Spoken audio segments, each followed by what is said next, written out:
오늘 갈라디아 교회에 보내는 편지의 마지막 부분을 여러분들과 함께 읽었습니다. 갈라디아서에는 유난히 사도 바울이 자신의 감정을 이렇게 좀 드러내는 듯한 본문들이 많이 있는데 이 마지막 부분도 사실은 좀 그렇습니다. 사도 바울 당시에는 이런 편지들을 기록할 때 흔히 본인이 직접 기록하지 않고 대피라는 사람들이 있었습니다. 그러니까 사도 바울이 옆에서 이야기를 하면 그걸 이렇게 대피를 하는 거죠. 이 역할도 굉장히 중요하였겠죠. 그렇게 쭉 지금까지 갈라디아서를 기록해 오다가 이제 마지막 부분에서 사도 바울은 본인이 직접 펜을 잡았습니다. 그리고 11절에 이렇게 기록하죠. 내 손으로 너에게 이렇게 큰 글자로 쓴 것을 보아라. 자, 이것은 단순히 이거 내가 쓴 거야 라는 사인을 남기는 의미 이상을 담고 있습니다. 여기에는 어떤 간절한 당부가 담겨 있습니다. 갈라디아서는 작은 로마서라고 불리는 굉장히 복음적이고 중요한 책입니다. 그리고 이 갈라디아서의 결연한 어떤 간절한 마지막 당부의 한 면을 여러분들과 오늘 잠시 나누고자 합니다. 우선 사도 바울이 가져오는 단어는 자랑입니다. 자랑. 다른 복음을 전하는 거짓 교사들에게도 자랑하는 것이 있었고 미혹되려고 하는 갈라디아 교인들에게도 자랑하는 것이 있었고 저와 여러분들에게도 지금 자랑하는 것이 또 자랑하고 싶은 것이 있을 것입니다. 그리고 사도 바울에게도 자랑하는 것이 있었습니다. 자랑이라는 이 단어로 이 본문을 좀 볼 수 있습니다. 여러분과 저는 무엇으로 자랑하거나 혹은 무엇으로 좀 창피해 하십니까? 사람들은 보통 무엇을 가지고 그렇게 자랑하며 또 무엇을 가지고 어떤 것을 위해서 이렇게 창피해 할까요? 그리고 사도 바울은 오늘 무엇으로 자랑하는가? 여러분, 우리가 무엇을 자랑하거나 무엇을 부끄러워한다. 이건 얼핏 보면 그냥 단순한 감정 같지만 사실은 우리는 이 자랑하고 또 우리가 부끄러워하는 것이 무엇에 따라 달라지냐 하냐면 우리가 의미를 두고 있는 것이 무엇인지에 따라서 우리의 자랑하고 우리가 부끄러워하는 것이 결정됩니다. 그리고 또 달라지기도 하죠. 그러니까 어떤 사람이 의미를 두고 있는 것이 저 사람과 다르면 그가 자랑하거나 부끄러워하는 것이 서로 달라집니다. 의미를 두고 있는 것이 같으면 똑같이 자랑하고 똑같이 부끄러워하겠죠. 보통 사회에 갖고 있는 가치의 기준들이 개인의 자랑과 부끄러움, 좀 다른 표현으로 사람들의 명예와 수치심에 큰 영향을 줍니다. 사회적 기준과 문화가 있다는 거죠. 요즘은 표면적으로 보면 사람들에게 어떤 너의 가치 또 너의 의미 이런 것들이 좀 이렇게 각자 개인적으로 달라지거나 흐르는 것처럼 보입니다. 표면적으로는. 하지만 어떤 의미에서는 이전보다 훨씬 더 강력하게 우리의 삶 가운데서 어떤 가치와 의미의 중심에 무엇인가가 굉장히 크게 점점 자리를 잡는다라는 느낌을 좀 지울 수가 없습니다. 여러분, 다양한 것처럼 보이는 그런 가치와 의미의 기준들 가운데에서 점점 높고 더 크게, 더 강력하게 우리의 명예와 수치심 그리고 우리의 자랑스러움과 우리의 부끄러움의 기준이 되는 것은 무엇일까요? 아마 돈이 아마도 가장 대표적인 우리 시대에 또 우리 문화에서 명예와 수치, 자랑과 부끄러움을 구분하고 나누게 되는 그런 기준이 되는 요소가 아닐까 생각합니다. 우리는 돈 자랑하는 사람을 그렇게 좋게 보지 않으면서도 그럼에도 불구하고 오늘날 우리 사회의 최고의 자랑은 돈인 것 같다라는 것이죠. 그런 경험 해보신 적 없으십니까? 누가 이렇게 함께 얘기를 하는데 막 자기 부족한 것들을 얘기해요. 이게 부족하고 우리 애는 이게 부족하고 또 우리 저게 부족하고 막 부족한 걸 얘기해요. 그러다가 마지막에 이렇게 덧붙이는 거죠. 근데 돈이 되게 많아. 돈을 되게 잘 벌어. 그러면 그걸로 모든 얘기가 끝나버려요. 그런 느낌이에요. 앞에 부족하고 막 어렵고 근데 돈 되게 많아. 반면에 가난이나 궁핍은 무슨 죄를 지은 것이 아님에도 불구하고 우리 사회에서 때로 부끄럽고 수치스러운 것처럼 느껴질 때가 있습니다.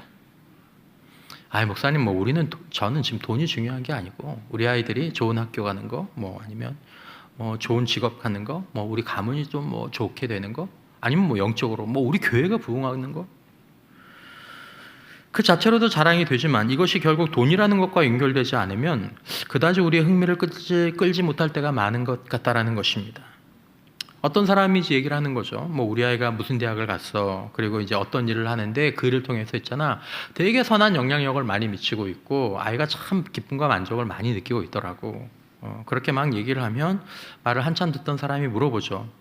그래서 돈은 잘 버니? 그 대답에 대해서 아니 뭐 돈은 잘 못 벌어.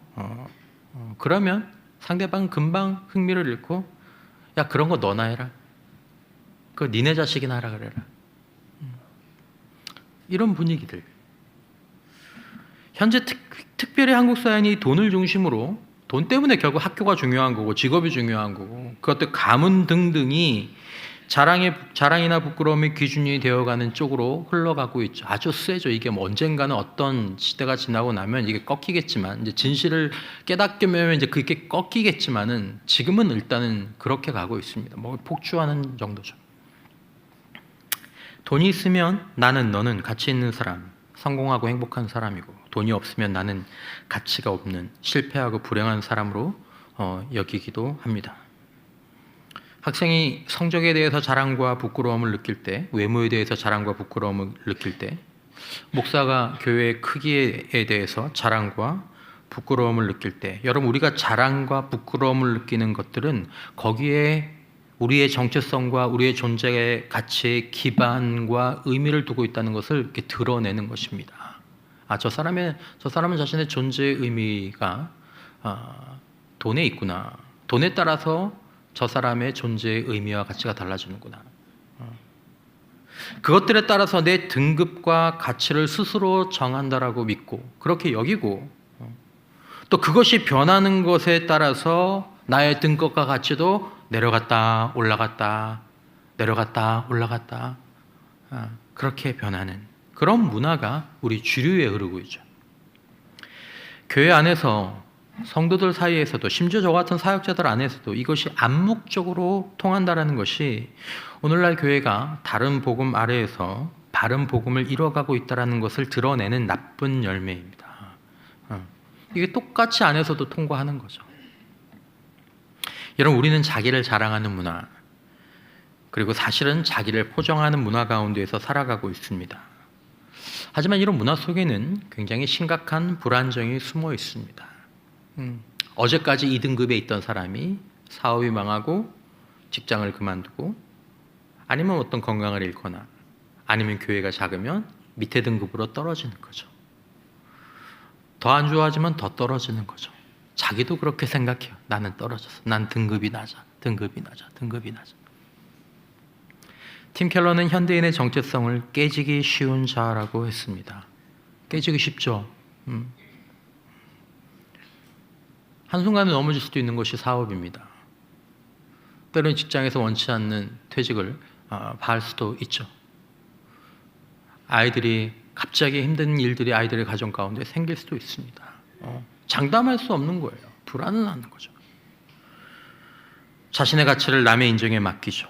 조금만 비난을 받아도 불안해지고 우울해지고 나이가 들어서 성과가 줄거나 성취하지 못하거나 획득하지 못하거나 돈을 벌지 못하거나 돈을 잃으면 그것이 자신에게 무력감과 무가치함으로 돌아오게 됩니다. 그래서 나를 이렇게 오픈하기가 힘들죠. 자신의 가치와 의미를 어디 기댈 곳이 없는 것입니다. 여러분과 저의 자랑과 부끄러움, 우리의 존재 가치, 우리의 삶의 의미를 이렇게 기대어 둔 곳이 무엇일까요? 무엇일까요? 그게 이제 무너지면 우리가 이렇게 기대고 있던 우리의 존재의 가치와 의미도 함께 무너지게 되겠죠. 여러분 지난주에도 말씀드렸지만 돈이나 좋은 학교나 훌륭한 직업이나 우리 교회 부흥이나 이런 것들을 멀리하라는 이야기가 아닙니다. 그것들이 자체로 나쁘다는 얘기도 절대로 아닙니다. 그게 얼마나 중요하고 유용한 것들인데요. 하지만 나의 자랑과 나의 부끄러움이 작은 충격에도 흔들리고 결국 사라지고 마는 그 육체의 자랑 가운데 있다면 그것은 사실 불안한 것이고 깨지기 쉽고 어찌 끝까지 잘 버텼다고 하더라도 결국에는 사라지는 허무한 인생으로 마치게 된다는 것입니다. 우리의 존재의 가치와 의미를 둔 그 자랑과 부끄러움, 그것들이 사라질 때 우리도 같이 사라지게 되는 거 아니냐는 거죠. 여러분, 우리가 궁극적으로 추구해야 될 것은 돈이 아닙니다. 명예와 권력이나 아이들의 좋은 직업이나 학벌도 아닙니다. 그건 단지 예쁜 포장지일 뿐입니다. 조금만 잘못하면 땅에 떨어진 유리병처럼 어느 순간에 바사삭 사라지는 것들이죠. 그것들은 오직 좋은 수단, 바른 수단이 될 때에만 유용한 것입니다. 그것이 사라졌을 때 우리는 어떤 사람입니까? 이게 중요한 부분입니다. 저와 여러분들에게 재산이 하나도 없을 때 여러분들과 저는 어떤 사람입니까? 우리는 어떻게 평가받을 수 있는 사람입니까? 우리의 자랑과 부끄러움은 무엇입니까? 그것과 동시에 내 인생의 기쁨과 자랑도 사라진다면, 소망도 사라진다면, 내 인생도 함께 무너진다면 우리는 잘못된 방향으로 얼마 안 남은 인생을 지금 살아가고 있는 것입니다. 그 모든 것이 사라졌을 때 우리가 충격은 받겠지만 여전히 자랑스러워하고 기뻐하며 우리를 흔들 수 없는 그런 자랑과 소망이 여러분들과 저에게는 있느냐라는 것입니다. 그 영화배우 짐 캐리가 있는데 아실 거예요. 한 번쯤은 이분이 나온 영화를 보신 적이 있었겠죠. 이분이 영화 한 편을 찍을 때마다 출연료로 한국 돈으로 300억 이상을 받는다고 합니다. 이분이 30년 전에, 지금부터 30년 전에 영화를 찍을 때 그 당시 돈으로 2천만 달러가 넘어서 최초로 2천만 달러가 넘은 배우가 됐는데 30년 전에 300억이니까 지금 가치로 한 3천억 되는 거죠. 그 이후로 이 사람이 찍는 영화마다 대목 그것 이상의 돈을 받았습니다. 이제 생각이 많은 사람이고 그 아주 뭐랄까 하여튼 생각이 좀 깊은 그런 배우 가운데 한 분인데, 이분이 2005년 언론사와 인터뷰할 때 이런 얘기를 했습니다. 나는 모든 사람이 부자가 되고 유명해지고 또 자신이 꿈꿔왔던 모든 것을 다 한번 가져봤으면 좋겠다. 다 전부 다. 그래야 그것이 인생의 답이 아니라는 사실을 알 수 있기 때문입니다. 여전히 답을 못 찾는 거죠.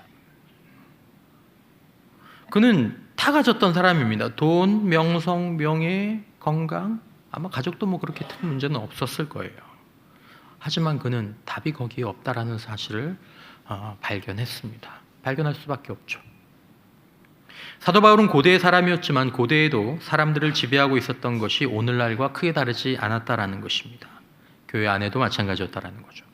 13절에 할례를 받은 그들이라도 스스로 율법은 지키지 아니하고 너희에게 할례를 받게 하려 하는 것은 그들이 너희의 육체로 자랑하려 함이라.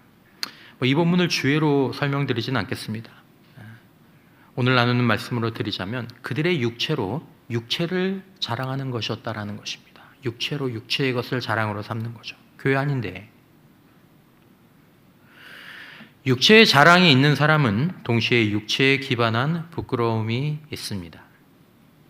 그것들을 비교하면서 어느 때는 우쭐했다가 또 어떤 사람들이나 어떤 것을 보면 어떤 때는 우울해집니다. 마음이 천국과 지옥을 오락가락하죠. 진짜 자신을 잃어버리게 됩니다. 왜냐하면 진짜 자신은 어디 있는지 모르겠고 뭐 통장에 계좌나 뭐 아니면 아이들이 잘 되는 거나 뭐 남편의 직업이나 뭐 외모나 뭐 교회의 사이즈나 여기에 달려 있으니까 진짜 자신은 이제 뭐 없는 거죠. 그리고 자신을 진정으로 사랑하고 용납하기도 어렵습니다. 왜냐하면 사랑받으려면 돈도 잘 벌고 교회도 크고 애들도 잘 하고 우리 애들 가정에도 문제가 없고 배우자도 다 잘하고 뭐 이래야 되는데 그렇지 못하면 여러분, 우리는 그렇지 않다고 얘기할 수 있을까요? 우리는 그렇게 살기를 원하진 않습니다. 그게 우리에게 유익하지도 않고, 우리는 우리가 혹시 사업에 실패해서 우리가 갑자기 돈을 잃어도 퇴직해서 우리의 사회적 지위가 떨어지고 혹은 보수가 달라지고 그때까지 누리던 직급이나 특권이나 대우가 사라져도 우리는 여전히 좋은 사람, 우리는 여전히 가치 있는 사람으로 그렇게 자신에게나 사람들에게 여겨지기를 원하죠. 우리 자녀들이 상위 몇 퍼센트에 있는 학교에 들어가지 못하더라도, 우리 자녀들이 어려움을 많이 겪고 있어도, 내가 건강에 어려움이 생겨도, 외모의 변화가 나타나도 우리는 여전히 우리 자신이 사랑스러운 사람이기를 원하고 있습니다. 그게 맞죠. 그러나 우리가 사는 이 사회는, 또 우리 안에는 육체의 자랑으로 자신의 자랑과 부끄러움을 사는 그 문화에 강력한 기류가 흘러가고 있습니다. 사람들도 이것을 모르는 바는 아닙니다. 여러분, 드라마나 영화 같은 곳에서 육체의 자랑의 모든 것을 극단적으로 거는 얘기들이 나오죠. 얼마 전에 좀 지났지만 스카이캐슬 같은 그런 드라마에 보면 상류층 가정들이 자녀가 좋은 대학이나 좋은 직업을 갖는데 모든 것을 다 올인하는, 제가 관련된 자료를 찾다 보니까 진짜 상류층에서 그렇게 사시는 분들이 얘기하더라고요. 드라마보다 현실이 더 심하다고. 그들의 허무하고 불행한 결말이 자주 등장합니다. 영화만 그렇습니까? 현실에서도 종종 반복은 되죠. 여러분, 내가 자랑스러워하고 내가 부끄러워하며 고민하는 것은 어떤 것입니까? 사도 바울은 거짓 교사들이나 갈라디아 교인들에게뿐만 아니라 저와 여러분들에게 이 말씀을 통해서 성령 안에서 말합니다. 14절에 보면, 그러나 내게는 우리 주 예수 그리스도의 십자가 외에 결코 자랑할 것이 없으니 그리스도로 말미암아 세상이 나를 대하여 십자가에 못 박히고 내가 또한 세상에 대하여 그러하리라. 사도 바울은 십자가 위에서 두 가지 형태의 두 가지 죽음이 일어났다라고 얘기합니다. 매우 강력한 표현이죠. 나에 대해서는 세상이 십자가에서 못 박히고 그래서 사라져버리고, 세상에 대해서는 내가 십자가에 못 박혔다라는 것입니다. 두 곳에서 서로를 향해 죽음이 일어났기 때문에 완전히 사라지는 거죠. 그리고 거기에 있는 예수 그리스도의 십자가만 서 있는 것입니다. 예수의 십자가에서 일어나는 일, 예수의 십자가에서 일어나야 될 중요한 일 하나를 사도 바울이 말합니다. 그것은 자랑할 내가 십자가에 못 박히는 것이고, 그리고 내가 자랑할 세상이 십자가에 못 박히는 것입니다. 자랑할 것이 사라지고 자랑하는 주체가 사라지는 거죠. 여러분, 그리스도의 십자가에서 저와 여러분들이 세상에 대해서 죽었을까요? 그리고 그리스도의 십자가에서 세상이 우리를 볼 때 우리가 십자가에 못 박힌 것을 보게 될까요? 아닐 거라고 생각이 됩니다. 그런 신자들과 사역자들이 물론 일부 있습니다. 일부 있습니다. 하지만 아마 우리에게는 여전히 세상이 우리가 보기에 먹음직하고 보암직하고 탐스러울 것입니다. 세상의 자랑거리들이.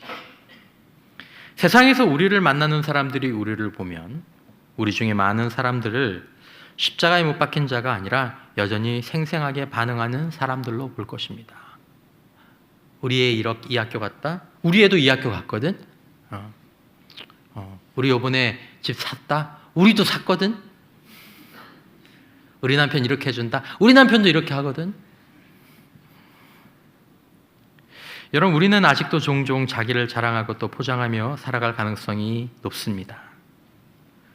하지만 말씀드린 것처럼 그렇지 않고 여전히 바울이 말한 이 이중적인 죽음을 십자가에서 붙잡고 살아가는 신자들과 사역자들이 여전히 있습니다. 세상의 흔들림에서 분리되었죠. 그러니까 세상이 흔들려도 여기는 흔들리지 않죠. 세상에 감당하지 못하고 내어놓습니다. 왜냐하면 재미가 없잖아요. 서로 자랑하고 비교하는 맛이 있어야 되는데 그런 맛이 없으니까. 성령께서는 오늘 바울 사도의 마지막 편지의 부분을 통해서 말씀하시는 것이 있습니다. 우리가 좀 유의해서 보지 못했던 구절이 15절에 나오는데, 할례나 무할례가 아무것도 아니로되 오직 새로 지으심을 받는 것만이 중요하니라. 사도 바울이 이것을 중요하게 여겼다라는 것입니다. 하나를 탁 집어서 새로 지으심을 받는 것만이 중요하다. 여러분, 오늘날의 바울들도 여전히 계자가 있습니다. 그들이 계자가 없는 게 아니에요. 그들도 자녀들이 있고 여전히 진학을 위해서, 진로를 위해서, 결혼을 위해서 기도합니다. 번영과 부흥을 위해서 하나님 앞에 기도하고 간구하기도 합니다. 그러나 오늘날의 바울들에게 진짜 중요한 것은 그게 아니다라는 것입니다. 진짜로 중요한 것은 새로 지으심을 받는 것, 여기에 있는 것입니다. 여러분, 그리스도인이 되는 것, 예수 그리스도의 십자가는 새로 지으심을 받고 우리가 새롭게 창조되는 자리입니다. 이게 그리스도인이 되는 것입니다. 자랑을 한다, 자랑을 하지 말아라, 뭐 십자가만 자랑해라, 이런 이야기가 아닙니다. C.S. 루이스는 순전한 기독교에서 이렇게 얘기합니다. 예수님은 우리를 단순히 착한 사람으로 만드는 것이 목적이 아니시고 우리를 전혀 다른 종류의 피조물로 바꾸려고 하신다. 말이 날개 달린 존재로 변화되는 것처럼 말이다. 새로 지으심을 받는 것, 이것이 신자 안에서 일어나는 일들이고 일어나야 되는 일들입니다. 여러분, 십자가는 그리스도 예수 안에서 우리를 하나님의 자녀가 되는 이 존재의 변화에 이르게 하는 줄 믿으시기 바랍니다. 개조나 보완이나 개선이 아닙니다. 고린도후서 5장 17절, 그런즉 누구든지 그리스도 안에 있으면 새로운 피조물이라. 이전 것은 지나갔으니 보라 새 것이 되었도다. 그래서 자랑과 부끄러움의 기반이 내적으로 달라지게 되는 것입니다.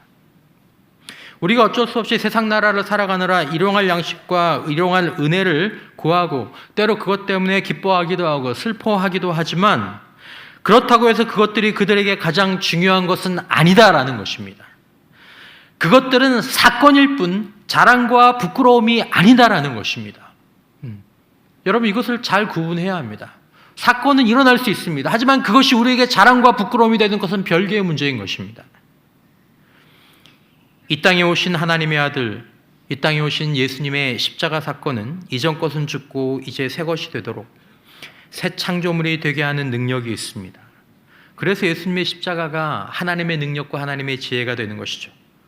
고린도전서 1장 24절, 오직 부르심을 받은 자들에게는 유대인이나 헬라인이나 그리스도는 하나님의 능력이요 하나님의 지혜니라.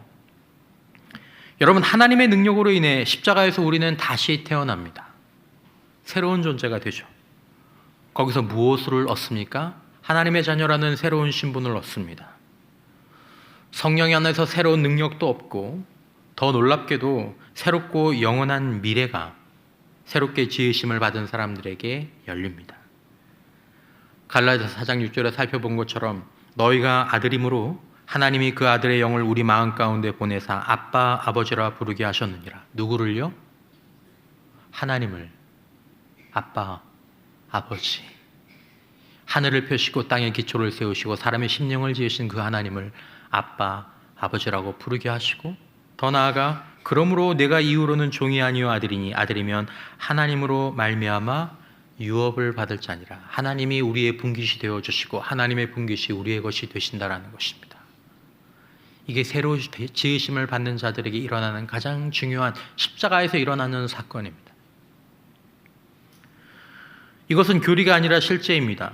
하나님의 사랑받는 자가 되는 것, 하나님이 기뻐하시는 아들이 되어서 하나님을 향해 아빠라고 부를 수 있는 그런 특권을 우리가 받게 되는 것, 하나님의 눈동자가 되는 것. 마태복음 3장 17절, 하늘로부터 소리가 있어 말씀하시되 이는 내 사랑하는 아들이요 내 기뻐하는 자라 하시니라. 그리스도 안에서 하나님의 사랑이 대상이 되는 것, 하나님의 기뻐하심의 대상이 되는 것, 하나님의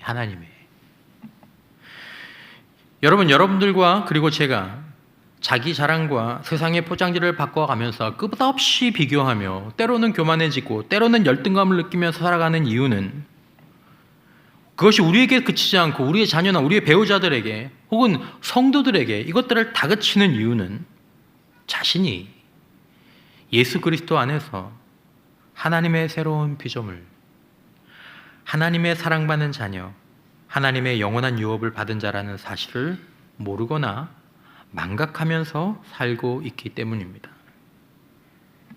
하나님의 사랑받는 자, 하나님이 기뻐하시는 자라는 이 사실을 오늘 십자가에서 누리면서 살지 못하기 때문입니다. 그리고 어쩌면 우리가 그 예수 믿는다라는 이것을 우리가 돈을 벌고 육체의 자랑거리를 획득하기 위한 방편 정도로 이해하는 데 멈춰 있기 때문일 것입니다. 여러분, 오늘 성령께서는 진리 안에서 말씀하십니다. 세상이 정한 기준에 너의 정체성을 맡기지 말고 십자가 안에서 영원히 확정된 그 하나님의 평가에 너의 정체성을 맡겨라. 너는 누구야? 나는 돈이 100억이 있는 사람이야. 너는 누구야? 나는 우리 아들을 이런 대학에 보낸 사람이야. 너는 누구야? 나는 집이 몇 채인 사람이야. 너는 누구야? 나는 교인이 몇 명인 성도의 목사야. 거기에 두지 말고 십자가 안에서 확정된 너는 누구야? 하나님의 사랑받는 자녀야. 하나님이 지금도 나와 함께 하시는 자녀고, 하나님의 영원한 유업이 지금부터 영원까지 나에게 주어지는 자녀야. 여기에 두고 살라라는 것입니다. 자신의 가치를 인정받기 위해, 자신의 능력을 입증하기 위해 육체의 자랑과 부끄러움을 따라 사는 삶을 내려놓고 이제 영원한 평안 가운데로 들어가라라는 것입니다. 영원한 안정감 가운데로 들어가라라는 것입니다. 성적으로 구분되는 자가 아니라는 것입니다. 집의 평수로, 집의 개수로, 타는 차로, 돈의 양으로 등급이 매겨지는 그런 자가 아니다라는 것입니다. 그저 믿음으로 변하지 않으며 흘러넘치는 하나님의 자녀됨과 하나님의 사랑과 하늘의 유업을 매일매일 십자가에서 기뻐하라는 것입니다. 내가 무슨 대학 나온 사람이야? 훌륭하십니다. 그런 당신은 살아계신 하나님과는 어떤 관계에 있는 사람입니까? 내가 재산이 100억이 있는 사람이야.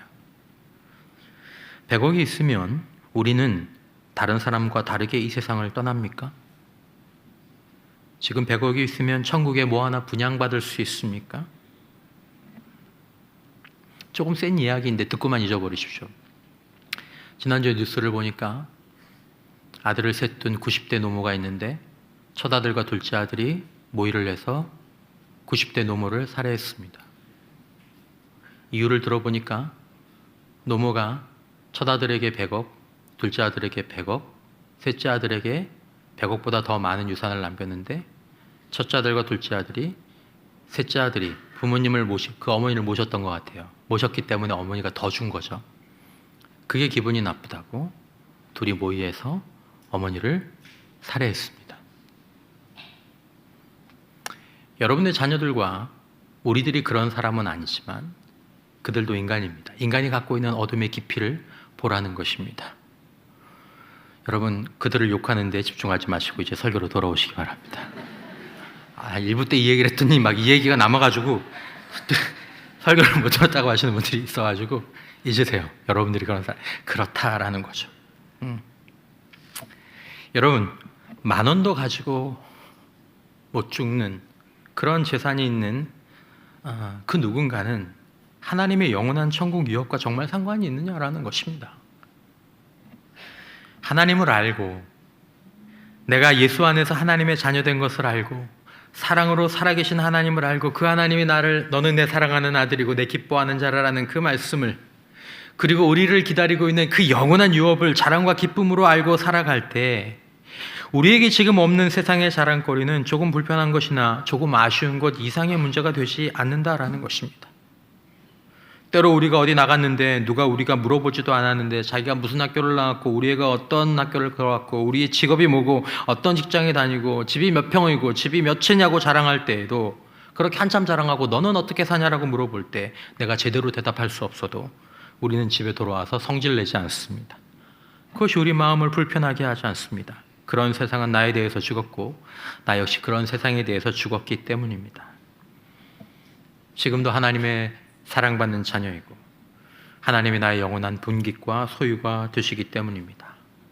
그들이 그렇게 침이 튀도록 누가 내 얘기를 중간에 끊을까 봐 부지런히 말하는 그 자랑과 기쁨이 길어야 30년, 40년 후에 사라질 것들, 그런 것들과 비교할 것이 아니기 때문입니다. 누구도 빼앗을 수 없고 어떤 것도 흔들 수 없기에 거기에서 나오는 자랑과 기쁨, 평안과 기대는 매우 견고하죠. 세상의 자랑은 시간이 흐르고 죽음이 다가오면서 하나씩 슬픔으로 변해갑니다. 여러분 이거 아십니까? 여러분과 제가 자랑으로 삼는 육체의 자랑들은 시간이 지나면서 하나씩 슬픔으로 바뀔 것입니다. 그러나 오늘을 사는 바울들이 갖고 있는 자랑은 시간이 흐르고 죽음이 다가올수록 더욱 선명해지고 더욱 기대가 되는 줄 믿습니다. 세상의 자랑과 세상의 부끄러움은 결국에는 자랑이든 부끄러움이든 그런 것들은 모두가 다 헛된 것들로 돌아가게 됩니다. 저는 허무주의자는 절대로 아닙니다. 시편 49편 16절 이하의 말씀에 사람이 치부하여 그 집의 영광이 더할 때 돈을 벌어서 집을 또 사고 차를 또 사고 또 뭘 하고 너는 두려워하지 말지어다. 그가 죽음에 가져가는 것이 없고 그의 영광이 그를 따라 내려가지 못함이로다. 그가 비록 생시에 자기를 축하하며 스스로 좋게 함으로 사람들에게 칭찬을 받을지라도 그들은 그들의 역대 조상들에게로 돌아가리니 영원히 빛을 보지 못하리로다. 존귀하나 존귀해요. 하지만 깨닫지 못하는 사람은 멸망하는 짐승 같도다. 베드로전서 1장 24절 그러므로 모든 육체는 풀과 같고 그 모든 영광은 풀의 꽃과 같으니 풀은 마르고 꽃은 떨어지되 오직 주의 말씀은 세세토록 있도다 하였으니 너희에게 전한 복음이 곧 이 말씀이니라. 그러나 주의 날이 도둑같이 오리니 그날에는 하늘이 큰 소리로 떠나가고 물질이 뜨거운 불에 풀어지고 땅과 그 중에 있는 모든 일이 드러나리로다. 이 모든 것이 이렇게 풀어지리니 너희가 어떠한 사람이 되어야 마땅하냐?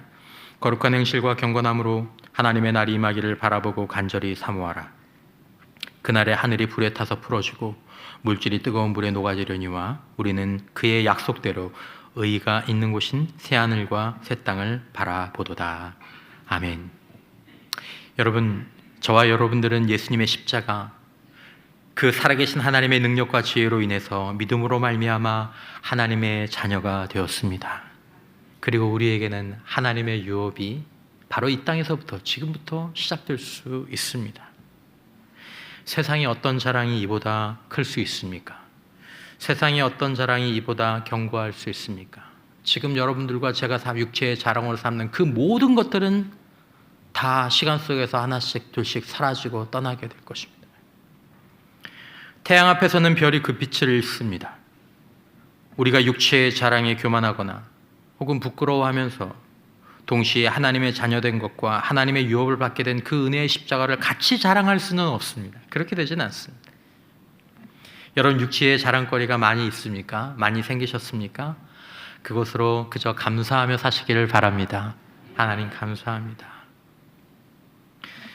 여러분, 하나님과 하나님의 능력과 지혜를 기뻐하게 된다면 우리는 숫자 노름이나 모여 앉아서 서로의 세상의 자랑을 견주는 일에 그다지 흥미를 갖지 못할 것입니다. 그건 그 사람들이나 그렇게 하라고 하고 결국 그들의 얘기는 나중에 대화 주제가 바뀌겠죠. 누구 갔어? 누구 떠났어? 누구 아파? 어떤 사람들은 말할 것입니다. 아이고 초연한 척하네. 육체의 자랑거리가 있으면 좀 편하고 좀 더 재미있을 수는 있겠습니다. 그러나 우리가 분명히 아는 것은 육체의 자랑거리들이 곧 우리의 존재의 가치와 의미를 규정하는 것이 아닙니다. 그래서도 안 되는 거죠. 그렇게 살기 때문에 사람들이 불행한 것입니다. 영적으로라도 마찬가지입니다. 사도 바울이 뭐라고 얘기합니까? 내가 죽은 자를 몇 명이나 살리고 병든 자를 얼마나 고치고 귀신을 얼마나 쫓아냈는지 교회를 몇 개나 세우고 몇 명을 구해냈는지 자랑합니까? 한마디도 없습니다. 그 모든 사역의 열매를 10배나 100배나 더한다고 하더라도 사도 바울에게는 나를 사망에서 생명으로 옮기시고 내가 하나님의 자녀가 되어서 영원한 유업을 얻게 하신 예수 그리스도의 그 십자가의 은혜와 능력보다 더 기쁘고 더 자랑스러운 것은 없기 때문입니다. 그거보다 더 기쁜 것이 없는 것이죠. 태양과 같은 이 자랑 앞에서 별빛 같은 세상의 자랑은 보이지 않습니다. 여러분, 저와 여러분들이 만약에 십자가의 이 은혜와 능력을 자랑하고 기뻐하고 거기서 희열을 느끼는 것들을 놓치면 우리가 사역자라고 하더라도 우리가 수십 년 신앙생활에 온 신자라고 할지라도 우리는 결국 세상과 육체의 자랑이 싸우는 그 헛된 싸움터에 교만과 열등감을 가지고 뒹굴러야 할 수밖에 없습니다. 예레미야서 9장 23절 여호와께서 이와 같이 말씀하시되 지혜로운 자는 그의 지혜를 자랑하지 말라. 용사는 그의 용맹을 자랑하지 말라. 그는 부자는 그의 부함을 자랑하지 말라. 자랑하는 자는 이것으로 자랑할지니 곧 명철하여 나를 아는 것과 나 여호와는 사랑과 정의와 공의를 땅에 행하는 자인 줄 깨닫는 것이라. 나는 이 일을 기뻐하노라. 여호와의 말씀이니라. 여러분, 하나님을 알고 하나님께서 사랑과 정의와 공의를 땅에 행하는 자신 줄을 깨달을 때에 오는 기쁨이 있습니다. 기쁨이 있습니다. 하나님이 이 일을 기뻐하신다라는 것입니다. 오늘은 유명한 말씀이 오늘 본문 가운데 마지막을 장식하고 있습니다. 그 구절로 마무리가 되죠. 16절, 17절 무릇 이 규례를 행하는 자에게와 하나님의 이스라엘에게 평강과 긍휼이 있을지어다. 이후로 누구든지 나를 괴롭게 하지 말라. 내가 내 몸에 예수의 흔적을 지니고 있노라. 예수의 흔적, 스티그마. 여러분, 이 스티그마라는 것은 노예나 군인이나 아니면 종교적인 어떤 헌신자들에게 불에 지져진 이 인두를 가지고 그들의 몸에 어느 부위에 이렇게 찍어 놓는 것이었습니다. 그러니까 그 딱 보면 여기 이 사람은 어느 부대 소속이구나, 이 사람은 누구 종이구나 라는 것들을 알 수 있었죠. 이게 스티그마입니다. 바울의 몸에는 복음을 전하다가 받은 고난과 핍박의 흔적이 남아 있었습니다. 존 스토트는 갈라디아 주석에서 이렇게 얘기합니다. 바울의 몸에 있는 상처들은 그의 사도의 권위의 증표였다. 그것은 거짓 교사들이 가진 학문적 자랑과 달리 복음을 위해 실제로 흘린 피와 눈물의 증거였다. 그 모든 상처가 곧 이 사람은 예수께 속한 종이라는 증표였습니다. 바울에게 있어서 몸의 상처는 부끄러운 것이 아니라 세상으로 보면 부끄러운 것이지만 영적으로 그리스도의 흔적이었고 자랑스러운 표식이었습니다. 여러분, 우리에게는 예수의 흔적이 있습니까? 본회포는 그리스도를 따르는 길은 값싼 은혜가 아니라 값비싼 은혜의 길이다. 그리고 그 길은 흔적을 남긴다고 이야기했습니다. 그렇습니다. 흔적이 남게 되어 있습니다. 여러분, 우리의 간증은 성공 스토리, 상패와 훈장 스토리가 아닙니다. 이래서 돈 벌었어요. 이래서 대학 갔어요. 이래서 잘 됐어요. 그게 아닙니다. 우리의 간증은 상처, 흔적 스토리입니다. 거기에 예수의 이름이 새겨져 있기 때문입니다. 세상의 훈장은 결국엔 쓰레기통으로 돌아가지만 예수의 흔적은 천국에서 우리의 영원한 훈장이 되어 우리를 빛나게 할 것입니다. 오늘 사도 바울은 펜을 움켜쥐고 그의 온 마음을 담아서 써내려간 크고 진실한 글자들이 오늘 본문의 내용이었습니다. 그리고 여기서는 우리는 하나의 질문을 받습니다. 당신의 자랑은 무엇입니까? 당신의 삶을 증명하는 것은 무엇입니까? 그렇게 살아가는 지금 당신은 어떻습니까? 십자가는 놓치고 하나님의 자녀에 대한 감격과 하나님의 유업에 대한 감격은 놓치고 세상의 자랑으로 자랑하거나 부끄러워하며 사는 당신은 허무하지 않습니까? 사는 재미가 별로 없지 않습니까? 잠깐 재밌다가. 세상은 그럼에도 불구하고 우리에게 더 높은 것, 더 많은 것, 더 화려하게 포장하라고 얘기하죠. 깨지기 쉬운 자아를 그대로 쌓아 올려서 너의 등급을 좀 높여보라고, 떨어지면 안 된다고 얘기하죠. 남들의 인정에 목말라 하고 보이지 않는 등급에 스스로를 올가매며 살아가죠. 모든 것은 풀과 같고 불의 꽃과 같아서 잠시 피었다 시들고 뜨거운 바람이 불면 흔적도 없이 사라지고 모든 기쁨은 슬픔으로 다변할 것입니다.